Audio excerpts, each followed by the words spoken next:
Hi friend, welcome to our channel friends. ఇవాల్టి వీడియోస్లో రుణమాఫీ జరగని రైతన్నలకు CM Revanth Reddy good news చెప్పడం అయితే జరిగింది ఫ్రెండ్. ఆ అప్డేట్ ఏంటో మనం ఇప్పుడు ఈ వీడియోలనైతే తెలుసుకుందాము. మీరు ఈ వీడియోని ఎక్కడ స్కిప్ చేయకున్నట్ల చివరి వరకు చూడండి ఫ్రెండ్. అప్పుడైతే నేను చెప్పేది మీకు అర్థమవుతుంది.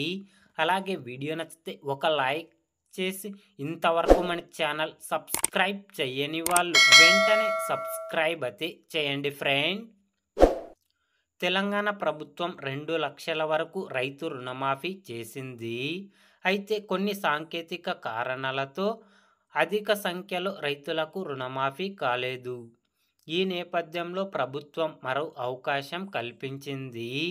3 విడతల్లో కూడా రుణమాఫీ కాని రైతన్నలకు సంబంధించిన పూర్తి వివరాలను అధికారులు సేకరించారు.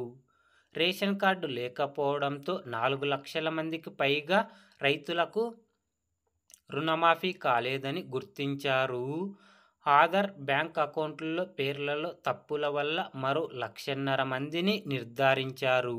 మొత్తం 5 లక్షలకు పైగా అర్హుల జాబితాను అధికారులు సిద్ధం చేశారు. ప్రభుత్వం ఆమోదం తెలపగానే వీరందరికీ రుణమాఫీ 5,000 కోట్లు అకౌంట్లలో జమ కానున్నాయి ఫ్రెండ్స్. కాబట్టి 4వ విడతలో మొత్తం 5 లక్షల మంది రైతన్నలకు 2 లక్షలు రుణమాఫీ చేయడం అయితే జరుగుతుంది ఫ్రెండ్. రుణమాఫీ గురించి ఏ చిన్న అప్డేట్ వచ్చినా వెంటనే తెలుసుకోవాలి అంటే వెంటనే మన ఛానల్ని సబ్స్క్రైబ్ అయితే చేయండి friends. Thank you for watching my video.